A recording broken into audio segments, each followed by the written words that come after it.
Wrestling Draft started here on the Squared Circle Psycho Babble 1 year ago, and we're back for another round.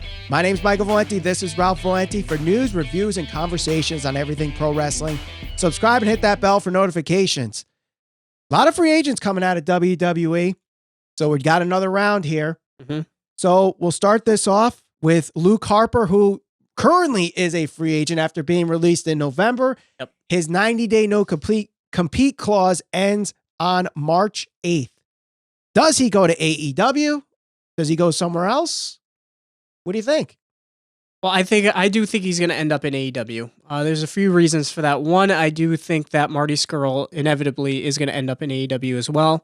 I think that if they actually are going to try and build something like the Villain Enterprises, that Luke Harper is somebody that it just makes so much sense to have a guy like him fit in there. Now, certainly there are other promotions that he can go to. I know people have pointed at NWA as a likely landing spot for him, but when you consider the feel of NWA, granted Marty Scurll is there right now. I know he's there now, but I don't see that as a long-term thing. I think eventually he will wind up in AEW. I think Luke Harper will end up alongside him, and they'll reform some type of Villain Enterprises. To me, like we talked about this about a month ago, it just makes too much sense. Right. So that's where I see Harper. Now, obviously, AEW does not really have the big guys right now on their roster, and Luke Harper definitely fits that bill. That could be a top big guy in AEW. But you look at a promotion like Ring of Honor, who desperately needs somebody there to be a top guy. Like right now, PCO is the world champion. Yeah. And things just, I like PCO. He's got a great character, but do you really want to carry your promotion on a guy who's 53 years old? Yeah. Now, I understand age is nothing but a number, but eventually he's going to retire. What do you do from there? And Ring of Honor needs some depth, especially at the main event spot. He could definitely fit right in and become a main event guy at Ring of Honor. You look at NWA, he's another guy there that could be instantly put in at least the upper mid card, maybe main event level. If Marty Scurll stays in NWA, you could still do Villain Enterprises there. New Japan Pro Wrestling, I think, might be the best fit for him, though. I think with his style of wrestling, could be like a Lance Archer type, where he is a big guy, but could still move in the ring, could be a brawler, could be a bruiser if he needs to be. I think he works great. I think could be a great dynamic to a lot of guys in New Japan Pro Wrestling. So with that, I'm actually going to say he does not go to AEW. Okay. He goes to New Japan Pro Wrestling. Next up, the Revival. Now, Scott Dawson, his contract ends up in April, but because of an injury early on in their contract, Dash Wilder had time taken onto his towards the back end. So his contract ends, I believe, in June of this year. I don't think they split up. They definitely are going to go as a tag team, whether that's re-signing with WWE or moving on. What do you think about the Revival? I don't think they're sticking around in WWE. And I think that just comes down to what WWE has done with them and what they've done with tag teams. I mean, it's not really any secret that for whatever reason, WWE doesn't necessarily see the benefit of building a strong tag team division. Now, granted, they've got some good tag teams. They've got the Usos. They've got the Revival. The New Day. So it seems like for whatever reason, they're only willing to push one of those tag teams at a time. If you're the champion, you're getting pushed. If you're not the champion, you're hardly on TV or you're used in some comedy act. The Revival, I think they know that. I think they've realized that. I don't see them sticking around in WWE unless WWE is willing to throw a ton of money at them, which is entirely possible. But I think that they are going to go to AEW. Reason I say that is we know that AEW is backed by a billionaire. They can afford to pay them. And I know we've gone over that. That's not necessarily the way that business works, but there is somebody who is willing to put the money up to get the talent. AEW is committed to their tag team division, which we've certainly seen on TV. They've said that time and time again. So why not? It makes a lot of sense. Yeah, I agree with you. I think the Revival do go to AEW. They want to pursue the best tag team division in professional wrestling, and they already are at that level, I think, with the likes of the Young Bucks, the Lucha Brothers, SCU, the Best Friends, even guys that we haven't really seen yet, like the Jurassic Express and Private Party, are showing you that top to bottom, they've got a deep tag team, and they're booking them to be good tag teams. Whereas WWE, as you mentioned, it's either you're a champion or a comedy act. Yep. And I think the Revival have seen, they've seen the light at the end of the tunnel. They just got to get through the end of their contract, and they'll be, go into open arms with AEW. And the other thing really quick too is the big criticism of AEW is the tag team division. It's just that it's all over the place. It's sloppy. It's not traditional. Fans can't make sense of it. The Revival are professionals. They've proven that they can work the more traditional style. They can complement any style that they're really working within.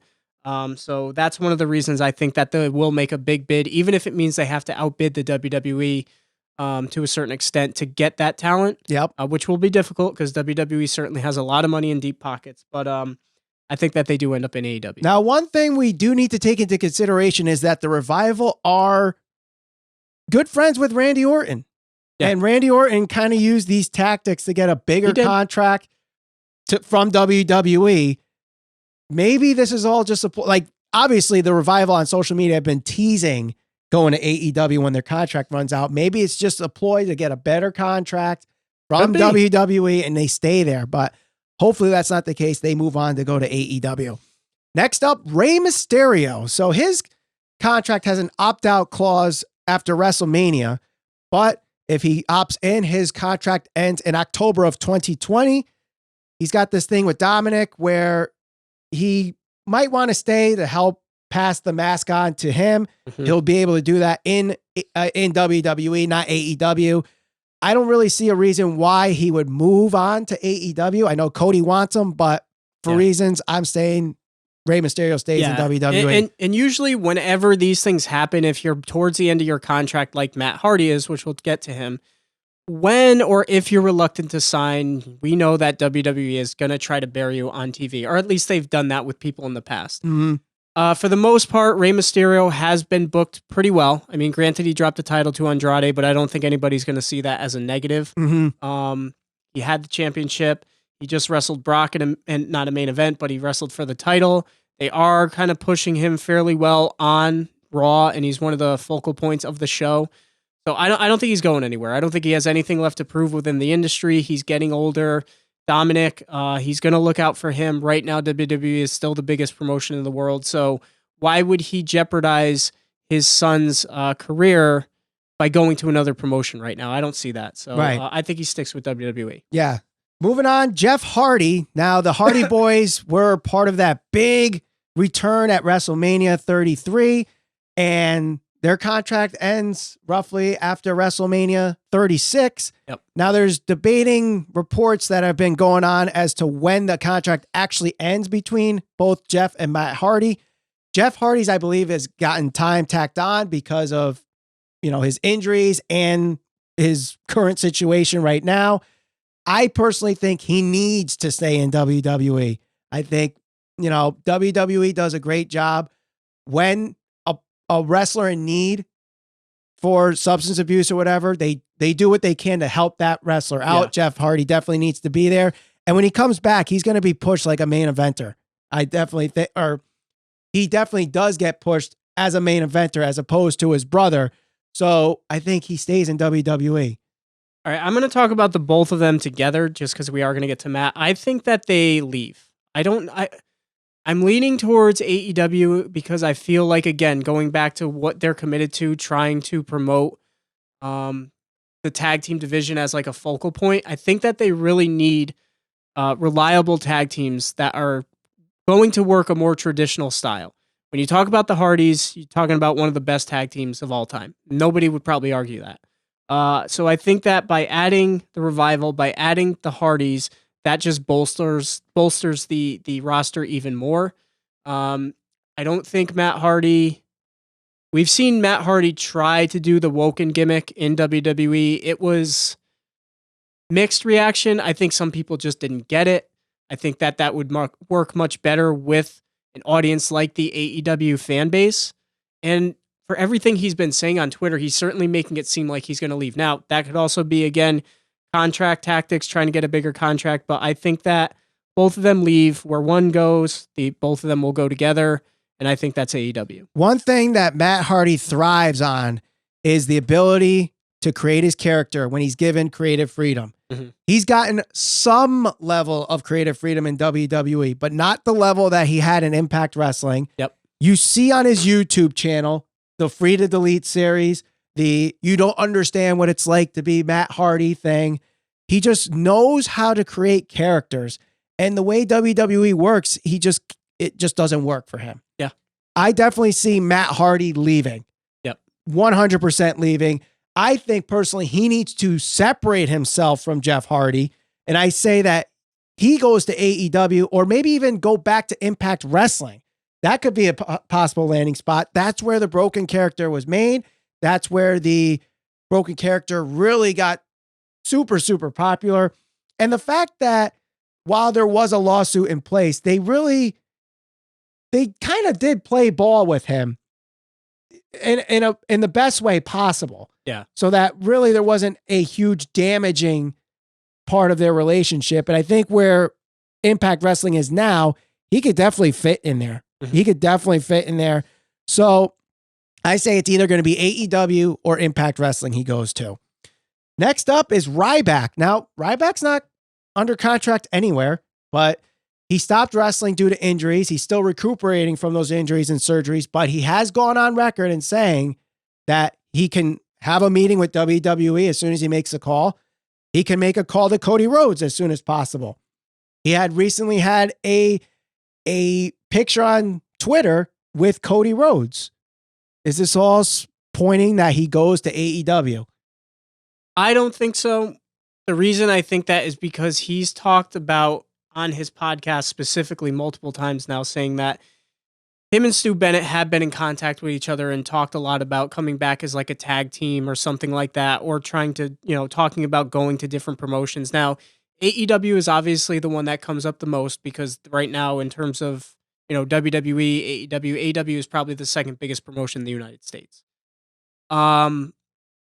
I see him going to NWA because of that friendship with Stu Bennett, who we know is there right now doing, granted it's commentary work, but that doesn't mean we can't see him perform in the ring. So I actually see him, whether it's a long run or a short stint, not only that, but they work a limited dates. It's like very limited. I don't know exactly how many days, but they tape the shows over the course of like a week and then they put them on. So, I think that will work well for him, especially because he's somebody who has had injuries and he's recovering still. So I think he's going to go to NWA. Now you bring up the whole scheduling thing, and that's one thing that he's praised AEW for, and the fact that they only do one taping and, one pay-per-view every 3 months or whatever. And he really likes how AEW has structured their business for the betterment of wrestling talent. And he's been very, very vocal on that. He continuously says, and I quote, "As soon as I'm ready, I'm making the call to Cody Rhodes." He has said that on multiple occasions. So basically, I think there is at least handshake agreement there that as soon as he's ready to go, as soon as he's cleared by his doctors, as soon as he feels 100%, he's calling Cody. Tony Khan's going to be there with a contract. He signs it. He's going to AEW, and they need him. Yeah, and not only that, but not only did they need him because they need a guy with size, but he's talked about his frustrations with the WWE and the lack of creative freedom, which we know is something that AEW is willing to provide to talent. So I know he's mentioned that on his podcast as well. So maybe AEW is a likely landing spot for him. Like I said, I think NWA might just be like a quick pit stop. I don't know if it's going to be a long-term thing. I feel the same way about Marty Scurll. So I guess we'll see. Yeah, we definitely will. But let's go to one that's not in WWE, but rumor is he could be going there and could be going to the main roster as soon as he signs. That's Killer Kross, biggest free agent since being released from Impact Wrestling earlier this year, or late 2019. His girlfriend's in NXT right now. Yeah, but he could get the creative freedom that he wants in AEW.